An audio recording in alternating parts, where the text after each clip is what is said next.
Do you like standing in a queue for your vegetables, or do you think it's tiring and a waste of valuable time?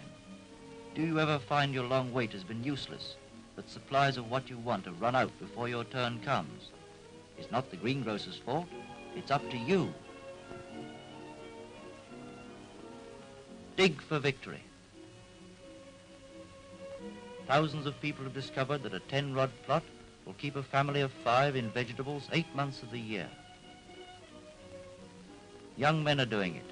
These London AFS men are filling in their waiting periods like this. And young women, these girls are using part of their lunch hour to work on plots in their own factory grounds. Old men, even at 83.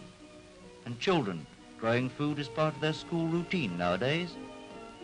For they know that food is just as important a weapon of war as guns. Have you joined the ranks of this great new army that's helping to win the war by helping themselves to good food?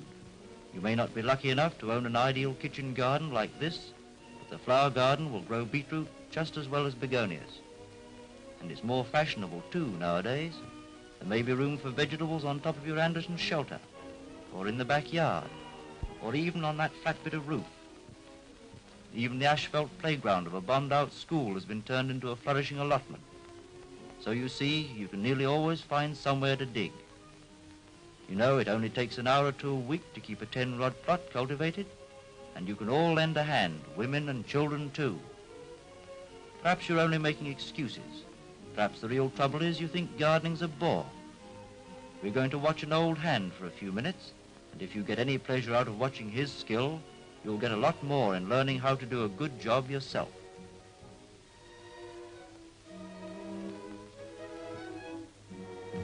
Digging's simple enough if you don't try and lift the whole allotment in one spadeful. Cut off just as much as your spade will lift. Drive the spade in with your foot. Then over it goes just where you want it. And for goodness sake, keep your spade clean. Follow these tips and choose your company, and you'll find that digging can be good fun.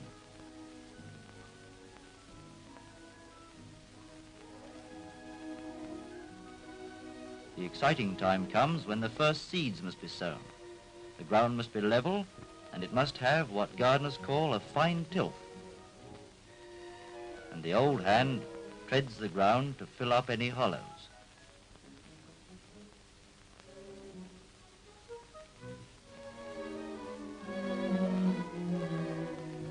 Finally, an iron rake gives you the fine tilth that the seeds want.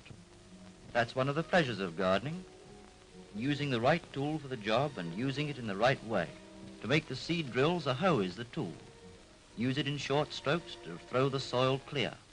Tread on the line to make sure your hoe doesn't shift it.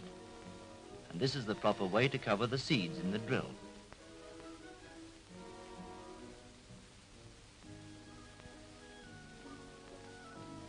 You're sure to be planting potatoes, so remember, as soon as the sets arrive, place them out in shallow boxes and keep them somewhere that's frost-proof and light. Then you won't get these spindly, overgrown horrors, but short, healthy shoots like this. By the way, you can economize by cutting big seed in half. The proper tool for covering in the trenches is your foot, and then the hoe to finish off. Finally, fork between the rows to let air into the ground. Now to our onions. The seedlings should be lifted with a fork and planted in their permanent quarters with a trowel.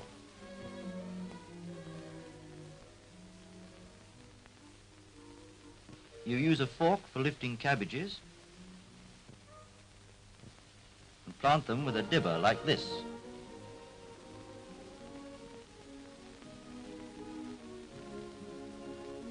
While you lift leeks with a spade and plant them with a dibber.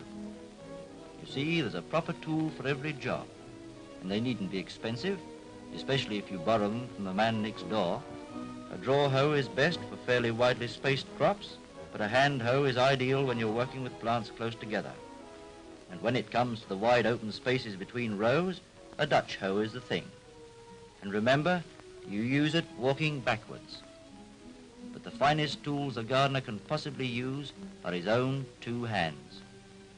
Take a few tips like these from the old gardeners, and you'll soon be growing your own tomatoes, peas that melt in the mouth, carrots that will be a revelation, potatoes at your service whenever you want them, and cabbages fit for a king. There's a bit of ground waiting for you somewhere, and surely isn't an hour in the garden better than an hour in the queue?